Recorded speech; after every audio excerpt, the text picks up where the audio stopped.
privy to this crime, Congressman Lindbergh stepped up and said in 1921, "Under the Federal Reserve Act, panics are scientifically created.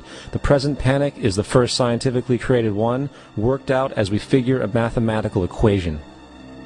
However, the panic of 1920 was just a warm-up.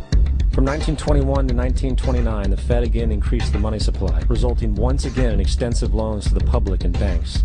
There was also a fairly new type of loan called a margin loan in the stock market. Very simply, the margin loan allowed an investor to put down only 10% of a stock's price, with the other 90% being loaned through the broker.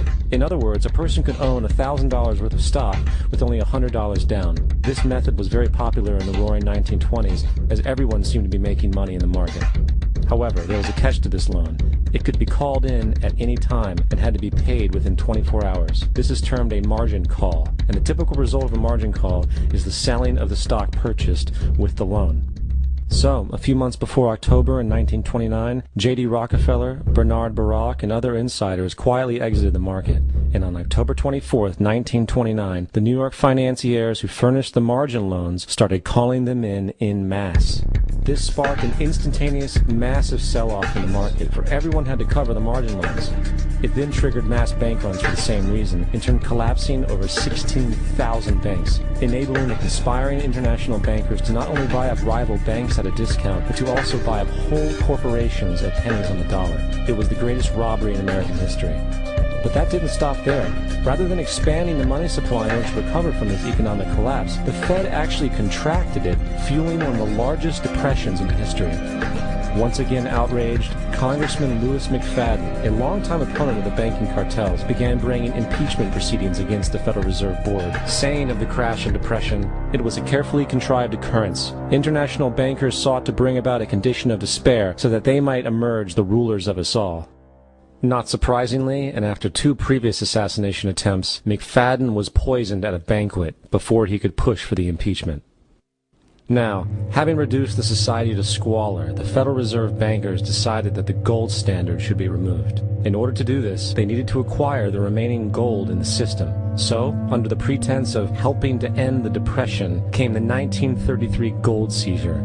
Under the threat of imprisonment for 10 years, everyone in America was required to turn in all gold bullion to the Treasury, essentially robbing the public of what little wealth they had left. And at the end of 1933, the gold standard was abolished. If you look at a dollar bill from before 1933, it says it is redeemable in gold. You look at a dollar bill today, it says it is legal tender, which means it is backed by absolutely nothing. It is worthless paper. The only thing that gives our money value is how much of it is in circulation. Therefore, the power to regulate the money supply is also the power to regulate its value, which is also the power to bring entire economies and societies to its knees.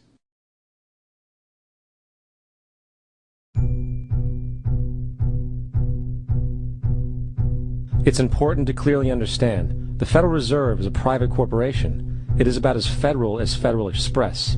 It makes its own policies and is under virtually no regulation by the U.S. government.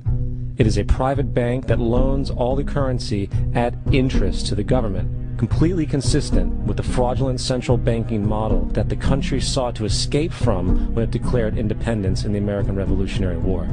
Now, going back to 1913, the Federal Reserve Act was not the only unconstitutional bill pushed through Congress. They also pushed the federal income tax.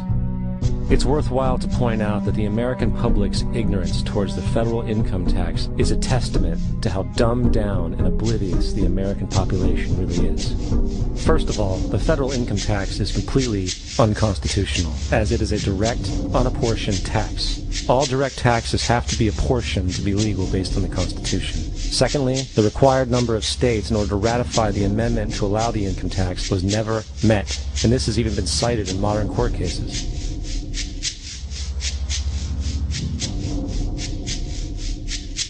Third, at the present day, roughly 35% of the average worker's income is taken from them via this tax. That means you work 4 months out of the year to fulfill this tax obligation. And guess where that money goes? It goes to pay the interest on the currency being produced by the fraudulent Federal Reserve Bank, a system that does not have to exist at all. Not 1 cent of this tax goes towards any governmental program whatsoever. Not 1 cent. The money you make working 4 months out of the year goes almost literally into the pockets of the international bankers who own the private Federal Reserve Bank. And fourth, even with the fraudulent government claim as to the legality of the income tax, there is literally no statute, no law in existence that requires you to pay this tax. Period. I really expected that, of course, there's a law that you can point to in the law book, the code, that requires you to file a tax return. Of course there is.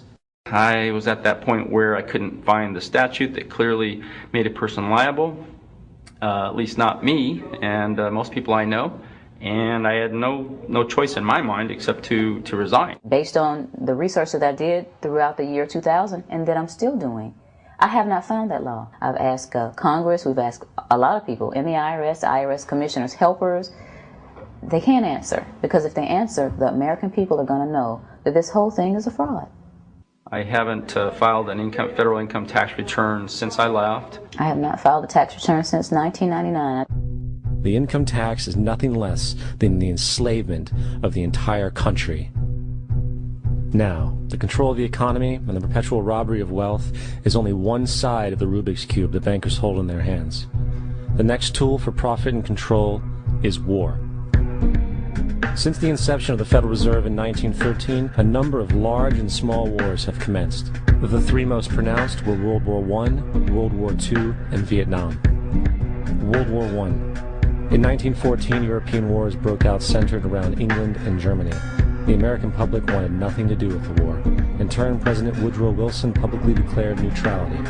However, under the surface, the U.S. administration was looking for any excuse it could find to enter it. Woodrow Wilson's top advisor and mentor was Colonel Edward House, a man with intimate connections with the international bankers who wanted in the war. In a noted observation by Secretary of State William Jennings, the large banking interests were deeply interested in the World War because of the wide opportunities for large profits. It's important to understand that the most lucrative thing that can happen for the international bankers is war, for it forces the country to borrow even more money from the Federal Reserve Bank at interest. In a documented conversation between Colonel House, Wilson's advisor, and Sir Edward Grey, the Foreign Secretary of England, regarding how to get America into the war, Grey inquired, "What will Americans do if Germans sink an ocean liner with American passengers on board?"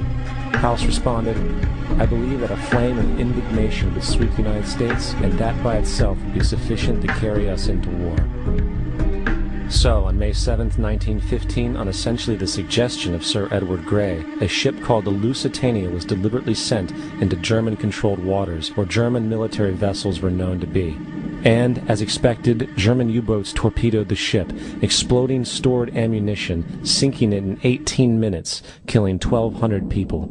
To further understand the deliberate nature of this setup, the German embassy actually put advertisements in the New York Times telling people that if they boarded the Lusitania, they did so at their own risk, as such a ship sailing from America to England through the war zone would be liable to destruction. In turn, and as anticipated, the sinking of the Lusitania caused a wave of anger among the American population, and America entered the war a short time after. The First World War caused 323,000 American deaths. J.D. Rockefeller made $200 million off of it. That's about $1.9 trillion by today's standards. Not to mention the war cost about $30 billion for America, most of which was borrowed from the Federal Reserve Bank at interest, furthering the profits of the international bankers. World War II. On December 7, 1941, Japan attacked the American fleet at Pearl Harbor, triggering our entry into that war. President Franklin D. Roosevelt declared the attack was a day that will live in infamy. A day of infamy indeed, but not because of the alleged surprise attack on Pearl Harbor. After 60 years of surfacing information, it is clear that not only was the attack on Pearl Harbor known weeks in advance, it was outright wanted and provoked.